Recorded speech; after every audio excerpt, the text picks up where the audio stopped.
ನಮಸ್ತೆ ಕರುನಾಡ ಜನಕ್ಕೆ ಸ್ವಾಗತ ಎಟ್ ಸ್ಟೆಪ್ ಫಾರ್ ಸಕ್ಸಸ್ ಚಾನಲ್ಗೆ.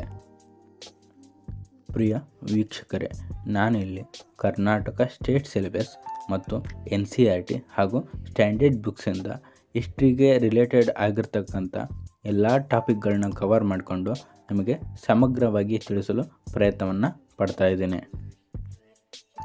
ಸಿಂಧೂ ನಾಗರಿಕತೆಯ ಕಾಲವನ್ನು 3300 BCE ಅಂತ ಕೆಲವೊಂದು ಬುಕ್ಸ್ಗಳಲ್ಲಿ ಕೊಟ್ಟಿದ್ದಾರೆ. ಇನ್ನು ಸ್ಟ್ಯಾಂಡರ್ಡ್ ಬುಕ್ಸಲ್ಲಿ ಸಿಂಧೂ ನಾಗರಿಕತೆಯ ಕಾಲವನ್ನು 2500ರಿಂದ ಹಿಡಿದು 1750 BCE ಅಂತ ಕೊಟ್ಟಿದ್ದಾರೆ. ಸಿಂಧೂ ನಾಗರಿಕತೆಯ ಕಾಲವನ್ನು ಹರಪ್ಪ ನಾಗರಿಕತೆಯ ಕಾಲವೆಂತಲೂ ಹೇಳಲಾಗುತ್ತದೆ. ಯಾಕಪ್ಪ ಅಂತಂದರೆ ಸಿಂಧೂ ನಾಗರಿಕತೆಯ ತುಂಬ ನೆಲೆಗಳು ಹರಪ್ಪ ನೆಲೆಯಲ್ಲಿ ಕಂಡು ಬಂದಿದ್ದರಿಂದ ಅದಕ್ಕಾಗಿ ಹರಪ್ಪ ನಾಗರಿಕತೆ ಎಂತಲೂ ಹೇಳಲಾಗುತ್ತದೆ. ಈ ಹರಪ್ಪ ನಾಗರಿಕತೆಯನ್ನು ಅಥವಾ ಹರಪ್ಪ ನೆಲೆಯನ್ನು 1921ರಲ್ಲಿ ದಯಾರಾಮ್ ಸಾಹ್ನಿ ಎಂಬುವರು ಕಂಡುಹಿಡಿಯುತ್ತಾರೆ. ಸಿಂಧೂ ನಾಗರಿಕತೆಯು ಈಜಿಪ್ಟ್, ಮೆಸೊಪೊಟೇಮಿಯಾ, ರೋಮನ್ ಮತ್ತು ಗ್ರೀಕ್ ಮುಂತಾದ ಪುರಾತನವಾದ ನಾಗರಿಕತೆಗಳಲ್ಲಿ ಒಂದಾಗಿದೆ. ಸಿಂಧೂ ನಾಗರಿಕತೆಯ ಮೂಲಕ ಜಗತ್ತಿನಲ್ಲಿ ಮೊದಲ ಬಾರಿಗೆ ಹತ್ತಿ ಬೆಳೆದ ಕೀರ್ತಿ ನಮ್ಮ ಭಾರತ ದೇಶಕ್ಕೆ ಸಲ್ಲುತ್ತದೆ. ಹತ್ತಿಯನ್ನು ಸಿಂಧೂ ಪ್ರದೇಶದಿಂದ ಉತ್ಪಾದಿಸಲಾಗುತ್ತಿದ್ದ ಕಾರಣ ಗ್ರೀಕ್ ಭಾಷೆಯಲ್ಲಿ ಹತ್ತಿಯನ್ನು ಸಿಂಧೂನ್ ಎಂದು ಹೇಳಲಾಗುತ್ತಿತ್ತು. ಮೆಸೊಪೊಟೇಮಿಯಾ ನಾಗರಿಕತೆಯವರು ಹರಪ್ಪ ನಾಗರಿಕತೆಯನ್ನು ಮೆಲುಹಾ ಅಂತ ಕರಿತಿದ್ರು. ಯಾಕಪ್ಪ ಅಂತಂದರೆ ಇವಾಗ ನಾವು ಕನ್ನಡದಲ್ಲಿ ಬಟ್ಟೆ ಅಂತ ಹೇಳ್ತೀವಿ, ಅದೇ ಇಂಗ್ಲೀಷಲ್ಲಿ ಕ್ಲಾತ್ ಅಂತ ಹೇಳ್ತೀವಿ, ಹಿಂದಿಯಲ್ಲಿ ಕಪ್ಪಡೆ ಅಂತ ಹೇಳ್ತೀವಿ. ಅದೇ ಥರ ಮೆಸೊಪೊಟೇಮಿಯಾ ನಾಗರಿಕತೆಯವರು ನಮ್ಮ ಹರಪ್ಪ ನೆಲೆಯನ್ನು ತಮ್ಮ ಭಾಷೆಯಲ್ಲಿ ಮೆಲುಹಾ ಅಂತ ಹೇಳ್ತಿದ್ರು. ಮೆಸೊಪೊಟೇಮಿಯಾಯವರ ನಾಗರಿಕತೆ ಸಿಂಧೂ ನಾಗರಿಕತೆಯಂತೆ ಪೂರ್ವ ನಿಯೋಜಿತವಾಗಿ ಇರಲಿಲ್ಲ. ಇವಾಗ ನಾವು ಒಂದು ಮನೆಯನ್ನು ಕಟ್ಟಬೇಕಾದ್ರೆ ಮೊದಲು ಪ್ಲ್ಯಾನಿಂಗನ್ನು ಹಾಕಿ ಅಥವಾ ಇಂಜಿನಿಯರ್ನ ಕರೆಸಿ ಪ್ಲ್ಯಾನಿಂಗನ್ನು ಹಾಕಿ ನಂತರ ಮನೆಯನ್ನು ಕಟ್ಟುವಂಥದ್ದು. ಅದೇ ಥರ ಸಿಂಧೂ ನಾಗರಿಕತೆಯವರು ಮೊದಲು ಪ್ಲ್ಯಾನಿಂಗನ್ನು ಮಾಡಿ ರಸ್ತೆ ಹಾಗೂ ಕಟ್ಟಡಗಳನ್ನು ಕಟ್ತಾಯಿದ್ರು. ಆದರೆ ಮೆಸೊಪೊಟೇಮಿಯಾ ನಾಗರಿಕತೆಯವರಿಗೆ ಈ ಪೂರ್ವ ನಿಯೋಜಿತ ಕಲ್ಪನೆ, ಪ್ಲ್ಯಾನಿಂಗ್ ಅನ್ನೋ ಕಲ್ಪನೆ ಇರಲಿಲ್ಲ. ಅಲ್ಲದೆ ಈ ಮೆಸೊಪೊಟೇಮಿಯಾ ನಾಗರಿಕತೆಯವರು ತಮ್ಮ ಕಟ್ಟಡಗಳನ್ನು ಕಟ್ಟಲು ಹಸಿ ಇಟ್ಟಿಗೆಗಳನ್ನು ಬಳಸ್ತಿದ್ರು. ಆದರೆ ಸಿಂಧೂ ನಾಗರಿಕತೆಯವರು ತಮ್ಮ ಕಟ್ಟಡಗಳನ್ನು ಕಟ್ಟಲು ಸುಟ್ಟ ಇಟ್ಟಿಗೆಗಳನ್ನು ಬಳಸ್ತಾಯಿದ್ರು. ಇದೇ ಸಿಂಧೂ ನಾಗರಿಕತೆ ಮತ್ತು ಮೆಸೊಪೊಟೇಮಿಯಾ ನಾಗರಿಕತೆಗೆ ಇರುವ ಒಂದು ವಿಶಿಷ್ಟವಾದ ವ್ಯತ್ಯಾಸ ಅಂತ ಹೇಳ್ಬೋದು. ನಿಮಗೆ ಪ್ರಶ್ನೆ ಕೂಡ ಬರ್ಬೋದು, ಸಿಂಧೂ ನಾಗರಿಕತೆಯವರು ಮೆಸೊಪೊಟೇಮಿಯಾ ನಾಗರಿಕತೆಯಂತೆಯೇ ಇಟ್ಟಿಗೆಗಳನ್ನು ಬಳಸ್ತಾಯಿದ್ರು ಅಥವಾ ಸಿಂಧೂ ನಾಗರಿಕತೆಯವರು ಸುಟ್ಟ ಇಟ್ಟಿಗೆಗಳನ್ನು ಬಳಸ್ತಾಯಿದ್ರಾ ಅಥವಾ ಹಸಿ ಇಟ್ಟಿಗೆಗಳನ್ನು ಬಳಸ್ತಾಯಿದ್ರಾ ಅಥವಾ ಎರಡೂ ರೀತಿಯ ಇಟ್ಟಿಗೆಗಳ ಏನಾದರೂ ಬಳಸ್ತಾ ಇದ್ರ ಅಂತ ಪ್ರಶ್ನೆಯನ್ನು ಮಾಡ್ಬೋದು. ಸಿಂಧೂ ನಾಗರಿಕತೆಯ ಬೃಹತ್ತಾದ ಸ್ಥಳವೆಂದರೆ ಅದು ಮೊಹೆಂಜೊದಾರೋ. ಅದೇ ಭಾರತದಲ್ಲಿ ನೆಲೆಯಾಗಿರುವ ಸಿಂಧೂ ನಾಗರಿಕತೆಯ ಬೃಹತ್ತಾದ ಸ್ಥಳವೆಂದರೆ ಅದು ರಾಕಿಗರ್ ಆಗಿದೆ. ನಿಮಗೆ ಪ್ರಶ್ನೆ ಕೂಡ ಬರಬಹುದು, ಸಿಂಧೂ ನಾಗರಿಕತೆಯ ನಗರ ವ್ಯವಸ್ಥೆ ಮತ್ತು ನಗರಗಳ ಪ್ರಾಮುಖ್ಯತೆಯನ್ನು ತಿಳಿದುಕೊಳ್ಳೋಣ.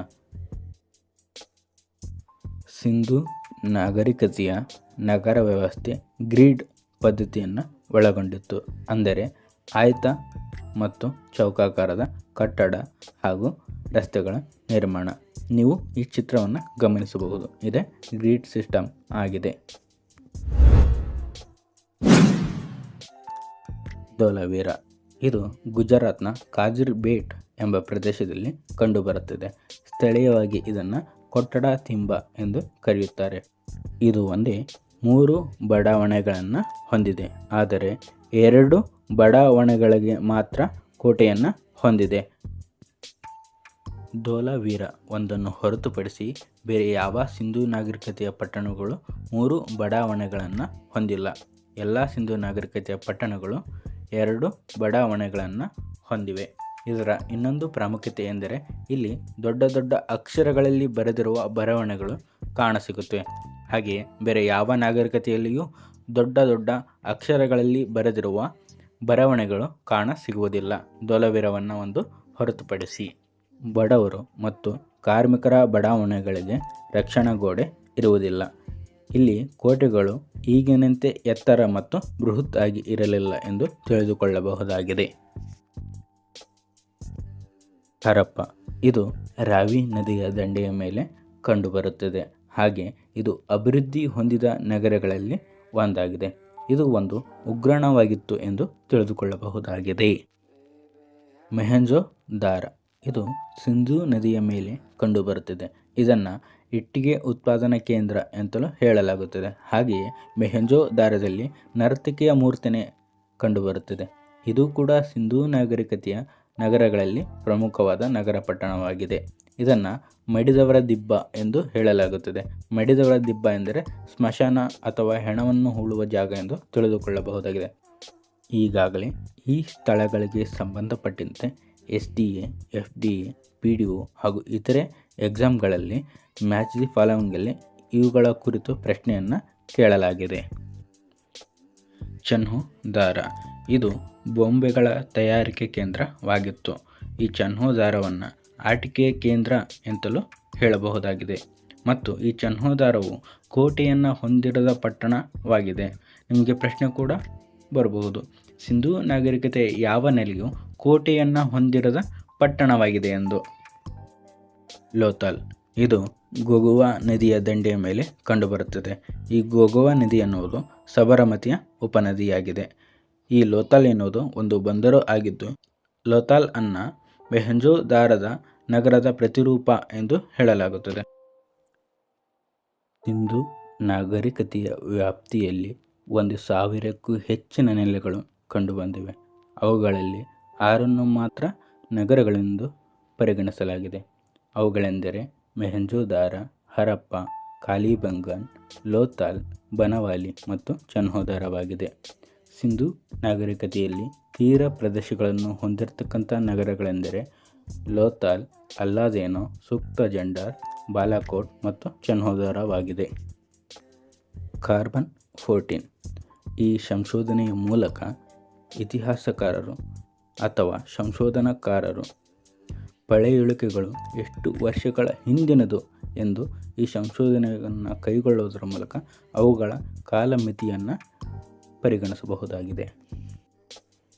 ಸಿಂಧೂ ನಾಗರಿಕತೆಯ ಸಾಮಾಜಿಕ ವ್ಯವಸ್ಥೆ ಮತ್ತು ಸಂಸ್ಕೃತಿ ಹಾಗೂ ಆರ್ಥಿಕ ವ್ಯವಹಾರಗಳ ಜ್ಞಾನ ಹೇಗಿತ್ತು ಎಂಬುದನ್ನು ತಿಳಿದುಕೊಳ್ಳೋಣ. ಸಿಂಧೂ ನಾಗರಿಕತೆಯ ನಗರ ಪದ್ಧತಿ ಗ್ರಿಡ್ ಪದ್ಧತಿಯನ್ನು ಒಳಗೊಂಡಿತ್ತು. ಬಾಗಿಲುಗಳು ಮಧ್ಯದಲ್ಲಿರದೆ ಗೋಡೆಯ ಪಕ್ಕದಲ್ಲಿವೆ. ಹೆಚ್ಚಿನ ಮನೆಗಳು ಕಿಟಕಿಯನ್ನು ಹೊಂದಿಲ್ಲ ಮತ್ತು ಕಿಟಕಿಗಳು ರಸ್ತೆಗಳ ಕಡೆ ಮುಖ ಮಾಡಿವೆ. ನೀರಿನ ಸೋರುವಿಕೆಯನ್ನು ತಡೆಯಲು ಬಿಟುಮಿನ್ ಅನ್ನು ಬಳಕೆ ಮಾಡುತ್ತಿದ್ದರು. ಬಿಟುಮಿನ್ ಎನ್ನುವುದು ಗಚ್ಚಾಗಿ ಉಪಯೋಗಿಸಲಾಗುವ ಕಪ್ಪು ಬಣ್ಣದ ಒಂದು ಖನಿಜವಾಗಿದೆ. ಮೊಹೆಂಜೊದಾರದ ಈಜುಕೊಳ. ಮೊಹೆಂಜೊದಾರ ಇದು ಕೆಳಭಾಗ ಸುಟ್ಟ ಇಟ್ಟಿಗೆಗಳಿಂದ ಕಟ್ಟಲಾಗಿದೆ. ಇಟ್ಟಿಗೆಗಳ ಅಂಚನ್ನು ಜಿಪ್ಸಮ್ ಗಾರೆಯಿಂದ ಸೇರಿಸಲಾಗಿದೆ. ಇಲ್ಲಿಯೂ ಕೂಡ ಬಿಟುಮಿನ್ ಅನ್ನು ಬಳಕೆ ಮಾಡಲಾಗಿದೆ. ಈ ನಾಗರಿಕತೆಯಲ್ಲಿ ಶವ ಸಂಸ್ಕಾರವನ್ನು 3 ರೀತಿಯಲ್ಲಿ ಕಾಣಬಹುದು. ಹೂಳುವುದು, ಪ್ರಾಣಿ ಪಕ್ಷಿಗಳಿಗೆ ಆಹಾರವನ್ನಿಟ್ಟು ಮತ್ತು ಉಳಿದ ದೇಹವನ್ನು ಹೂಳುವುದು ಹಾಗೂ ಸುಟ್ಟು ಅದರ ಬೂದಿಯನ್ನು ಹೂಳುವುದಾಗಿದೆ.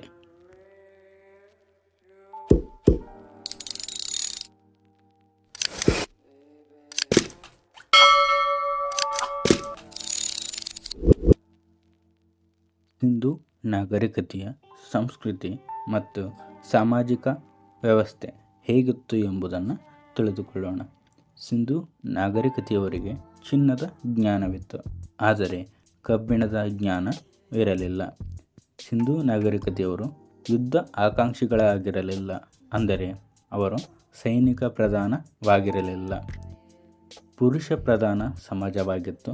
ವರ್ಗ ಶ್ರೇಣಿ ತಾರತಮ್ಯ ಇರಲಿಲ್ಲ. ಶ್ರೀಮಂತರು ಮತ್ತು ಬಡವರು ಒಂದೇ ಕಡೆ ವಾಸವನ್ನು ಮಾಡುತ್ತಿದ್ದರು.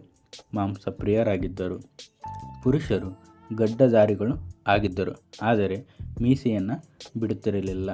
ಕಂಚಿನ ನಾಟ್ಯದ ಭಂಗಿಯ ಹುಡುಗಿಯ ಮೂರ್ತಿಯ ಲಕ್ಷಣಗಳು ಪ್ರೋಟೋ ಅಸ್ಟ್ರಲಾಯ್ಡ್ ಅನ್ನು ಹೋಲುತ್ತವೆ.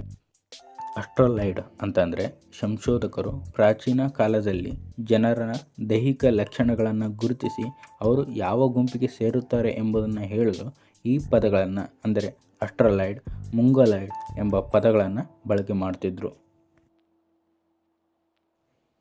ಸಿಂಧೂ ನಾಗರಿಕತೆಯಲ್ಲಿ 200ಕ್ಕಿಂತಲೂ ಹೆಚ್ಚು ಮುದ್ರೆಗಳನ್ನು ಕಾಣಬಹುದು. ಆ ಮುದ್ರೆಗಳನ್ನು ಟೆರ್ರಾಕೋಟಾ ಮುದ್ರೆಗಳು ಅಥವಾ ಮಣ್ಣಿನ ಮುದ್ರೆಗಳೆಂದು ಕರೆಯುತ್ತಾರೆ. ಮುದ್ರೆಗಳ ಮೇಲೆ ಆನೆ, ಆಲದ ಮರ, ಡುಬ್ಬದ ಗೂಳಿ, ಸಾಕು ಪ್ರಾಣಿಗಳ ಚಿತ್ರಗಳನ್ನು ಮೂಡಿಸುತ್ತಿದ್ದರು. ಮುಖ್ಯವಾಗಿ ಸಿಂಧೂ ನಾಗರಿಕತೆಯವರು ಯಾವ ಪ್ರಾಣಿಗಳ ಚಿತ್ರಗಳನ್ನು ಬಳಸಿ ಮುದ್ರೆಗಳನ್ನು ಹಾಕುತ್ತಿರಲಿಲ್ಲವೆಂದರೆ ಆಕಳು, ಒಂಟೆ, ಕುದುರೆ ಮತ್ತು ಸಿಂಹ. ಯಾವುದೇ ರೀತಿಯ ಮೆಟಲ್ ಅಥವಾ ಲೋಹದ ನಾಣ್ಯಗಳನ್ನು ಬಳಸುತ್ತಿರಲಿಲ್ಲ. ಪ್ರಿಯ ವೀಕ್ಷಕರೇ, ಇಲ್ಲಿ ಕಾಣುತ್ತಿರುವ ಚಿತ್ರಗಳನ್ನು ಸರಿಯಾಗಿ ಗಮನಿಸಿ. ಯಾಕಪ್ಪ ಅಂತಂದರೆ ಸಿಂಧೂ ನಾಗರಿಕತೆಯವರು ಹೆಚ್ಚಾಗಿ ಸಾಕು ಪ್ರಾಣಿಗಳನ್ನು ಬಳಸ್ತಾ ಇದ್ದರು. ಆದರೆ ಇಲ್ಲಿ ಕಾಣುತ್ತಿರುವ ಪ್ರಾಣಿಗಳ ಚಿತ್ರಗಳನ್ನು ಬಳಸಿ ಯಾವುದೇ ರೀತಿಯ ಮುದ್ರೆಗಳನ್ನು ಅವರು ಕೈಗೊಂಡಿಲ್ಲ. ಪ್ರಶ್ನೆ ಕೂಡ ಬರ್ಬೋದು ಅಂತ ಈ ವಿಷಯವನ್ನು ನಿಮಗೆ ತಲುಪಿಸಿದ್ದೇನೆ. ಸಿಂಧೂ ನಾಗರಿಕತೆಯೊಂದನ್ನು ಹೊರತುಪಡಿಸಿ ಬೇರೆ ಯಾವ ನಾಗರಿಕತೆಯಲ್ಲಿಯೂ ಸಿಂಧೂ ನಾಗರಿಕತೆಯಂತೆ ಮುದ್ರೆಗಳನ್ನು ಬಳಸಿಲ್ಲ. ಅಂದರೆ ಉದಾಹರಣೆಗೆ ಮೆಸೊಪೊಟೇಮಿಯಾ, ಈಜಿಪ್ಟ್, ರೋಮನ್ ಮತ್ತು ಗ್ರೀಕ್. ನಿಮಗೆ ಪ್ರಶ್ನೆ ಕೂಡ ಬರಬಹುದು, ಸಿಂಧೂ ನಾಗರಿಕತೆಯಂತೆಯೇ ಇತರೆ ನಾಗರಿಕತೆಗಳು ಅಂದರೆ ಮೆಸೊಪೊಟೇಮಿಯಾ, ಗ್ರೀಕ್, ಈಜಿಪ್ಟ್, ರೋಮನ್ ನಾಗರಿಕತೆಗಳು ಮುದ್ರೆಗಳನ್ನು ಅಂದರೆ ಸಿಂಧೂ ನಾಗರಿಕತೆಯಂತೆಯೇ ಮುದ್ರೆಗಳನ್ನು ಬಳಸಿ ನಾಗರಿಕತೆಯನ್ನು ನಡೆಸ್ತಾ ಇದ್ರು ಅಂತ. ಆವಾಗ ಸ್ಟೇಟ್ಮೆಂಟ್ ವೈಸ್ ಏನಾದರೂ ಈ ರೀತಿಯ ಪ್ರಶ್ನೆಗಳನ್ನು ಕೊಟ್ಟಿದ್ದೆ ಆದರೆ ಅದು ರಾಂಗ್ ಆಗಿರುತ್ತೆ. ಸಿಂಧೂ ನಾಗರಿಕತೆಯಲ್ಲಿ ಯಜ್ಞದ ಕುಂಡಗಳ ಕುರುಹುಗಳು ಅಂದರೆ ಗುರುತುಗಳು ಕಂಡು ಬರುವುದಿಲ್ಲ ಅಥವಾ ಅದರ ಆಧಾರಗಳು ನಮಗೆ ಕಾಣ ಸಿಗುವುದಿಲ್ಲ. ಅವರು ತಮ್ಮ ಕಾಲದಲ್ಲಿ ತಮ್ಮ ಸ್ವಂತ ಚೆಸ್ ಬೋರ್ಡ್ ಆಟವನ್ನು ಒಳಾಂಗಣ ಕ್ರೀಡೆಯಾಗಿ ಆಡ್ತಾಯಿದ್ರು. ಇದೇನಪ್ಪ ಇವರು ಚೆಸ್ ಬೋರ್ಡ್ ಅಂತ ಇದ್ದಾರೆ ಅಂತ ಅಂದ್ಕೊಂಡ್ರೆ ನೀವು ಈ ಚಿತ್ರವನ್ನು ಗಮನಿಸಬಹುದು. ಸಂಶೋಧಕರು ಈ ಚೆಸ್ ಬೋರ್ಡನ್ನು ಸಿಂಧೂ ನಾಗರಿಕತೆಯ ನೆಲೆಯಲ್ಲಿ ಕಂಡು ಹಿಡಿದಿದ್ದರಿಂದ ಈ ಬೋರ್ಡನ್ನು ಚೆಸ್ ಬೋರ್ಡ್ ಅಂತ ಹೇಳುತ್ತಾರೆ. ಇವರು ಲೋಹದ ಮೂರ್ತಿಗಳು ಮತ್ತು ಮಣ್ಣಿನ ಮೂರ್ತಿಗಳನ್ನು ಕೂಡ ಮಾಡಿದ್ದರು. ಇವರ ಕಲ್ಲಿನ ಮೇಲಿನ ಕಲೆಯು ಕೆಳಮಟ್ಟದಲ್ಲಿತ್ತು ಎಂದು ಹೇಳಬಹುದಾಗಿದೆ.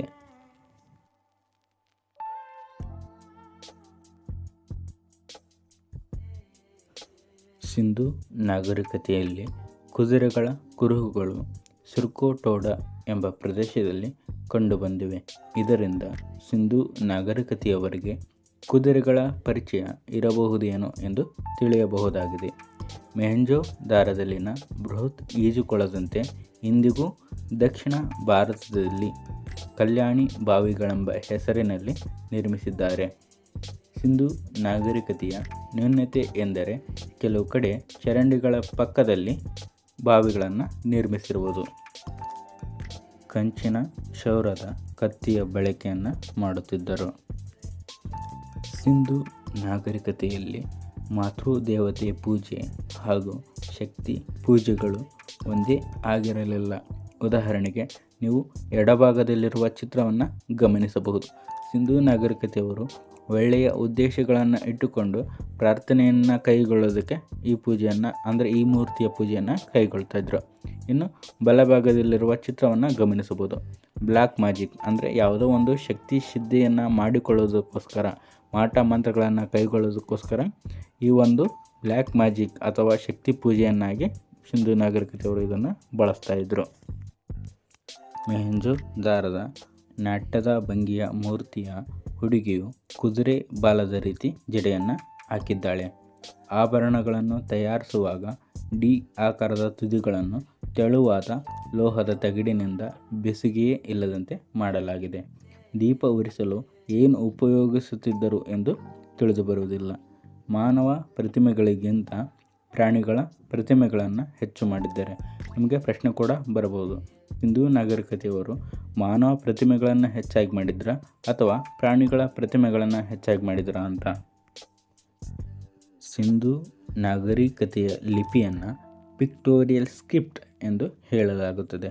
ಪಿಕ್ಟೋರಿಯಲ್ ಸ್ಕ್ರಿಪ್ಟ್ ಅಂತಂದರೆ ಒಂದೇ ಸಾಲಿನ ಮುದ್ರೆಗಳಲ್ಲಿ ಬರವಣಿಗೆಯು ಬಲದಿಂದ ಎಡಭಾಗಕ್ಕೆ ಆರಂಭವಾದರೆ, ಎರಡು ಸಾಲಿನ ಬರವಣಿಗೆಯು ಮುದ್ರೆಯಿಂದ ಕೂಡಿದ್ದರೆ ಅದು ಎಡದಿಂದ ಬಲಭಾಗಕ್ಕೆ ಆರಂಭವಾಗುತ್ತದೆ. ಸಿಂಧೂ ನಾಗರಿಕತೆಯ ಲಿಪಿಯು ವರ್ಣಮಾಲೆಯಿಂದ ಕೂಡಿರದೆ ಚಿತ್ರಗಳನ್ನಾಧರಿಸಿದ ಲಿಪಿಯಾಗಿದೆ. ಆದ್ದರಿಂದ ಇತಿಹಾಸಕಾರರು ಇದುವರೆಗೂ ಸಿಂಧೂ ನಾಗರಿಕತೆಯ ಲಿಪಿಯನ್ನು ಸರಿಯಾಗಿ ಅರ್ಥೈಸಿಕೊಳ್ಳಲು ಸಾಧ್ಯವಾಗಿಲ್ಲ.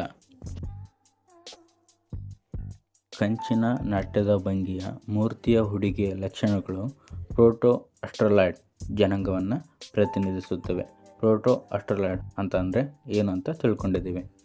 ಸಿಂಧೂ ನಾಗರಿಕತೆಯವರು ಆರಾಧಿಸುತ್ತಿದ್ದ ದೇವತೆಗಳ ಮೂರ್ತಿಗಳು ದೇವಸ್ಥಾನದ ಒಳಗಡೆ ಇರುತ್ತಿರಲಿಲ್ಲ. ಮುದ್ರೆಗಳಲ್ಲಿ ಅರಳಿ ಮರ ಮತ್ತು ಅದರ ಟೊಂಗೆಗಳನ್ನು ಯು ಆಕಾರದಲ್ಲಿ ಚಿತ್ರಿಸಲಾಗುತ್ತಿತ್ತು. ಸ್ವಸ್ತಿಕ್ ಚಕ್ರಗಳಲ್ಲಿ ನಂಬಿಕೆಯನ್ನು ಇಟ್ಟಿದ್ದರು. ವ್ಯವಸಾಯಕ್ಕೆ ಸಂಬಂಧಿಸಿದಂತಹ ಉಪಕರಣಗಳು ಯಾವ ಸಿಂಧೂ ನೆಲೆಗಳಲ್ಲಿಯೂ ಕಂಡುಬಂದಿಲ್ಲ. ವ್ಯಾಪಾರಗಳ ಮಧ್ಯೆ ಸಾಟಿ ವಿನಿಮಯ ಪದ್ಧತಿ ಇರ್ತಿತ್ತು. ಯಾವುದೇ ನಾಣ್ಯಗಳ ಬಳಕೆಯನ್ನು ಈ ನಾಗರಿಕತೆಯವರು ಬಳಸ್ತಾ ಇರಲಿಲ್ಲ. ಸಿಂಧೂ ನಾಗರಿಕತೆಯ ಅವನತಿಯ ಹಂತವು ಒಮ್ಮೆಲೇ ಆಗದೆ ಹಂತ ಹಂತವಾಗಿ ಅನೇಕ ಶತಮಾನಗಳನ್ನು ತೆಗೆದುಕೊಂಡು ತನ್ನ ಅವಸಾನವನ್ನು ಕಂಡುಕೊಂಡಿದೆ.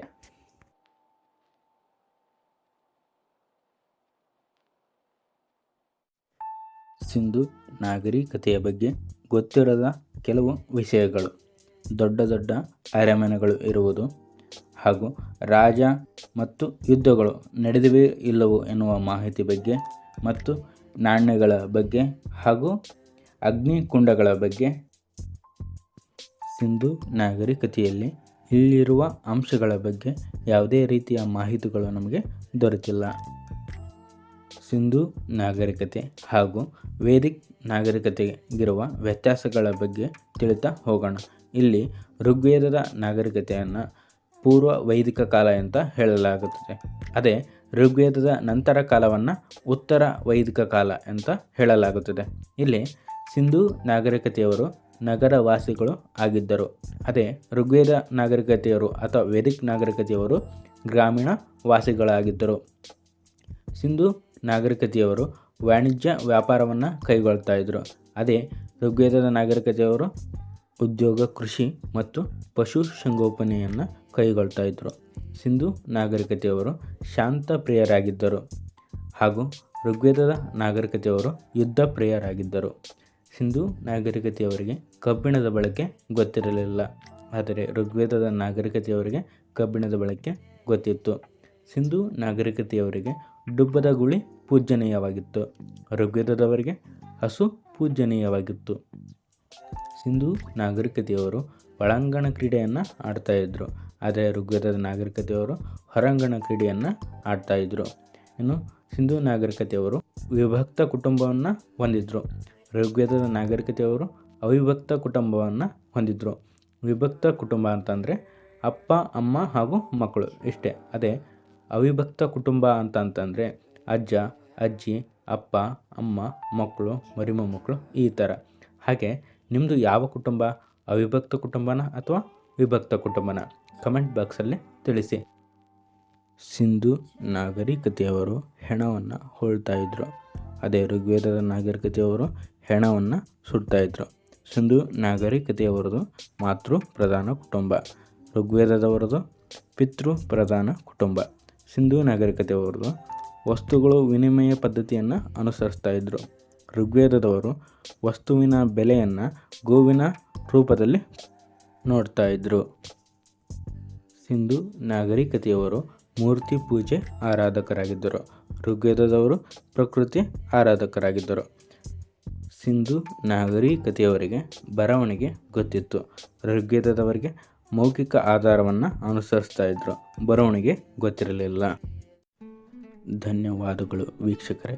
ದಯವಿಟ್ಟು ಲೈಕ್ ಮಾಡಿ, ಶೇರ್ ಮಾಡಿ ಮತ್ತು ಸಬ್ಸ್ಕ್ರೈಬ್ ಮಾಡಿ. ನಿಮ್ಮ ಒಂದು ಪ್ರೋತ್ಸಾಹ ನಮಗೆ ಉತ್ಸಾಹವನ್ನು ನೀಡುತ್ತೆ. ಮತ್ತೆ ಮುಂದಿನ ವಿಡಿಯೋದೊಂದಿಗೆ ಸಿಗೋಣ.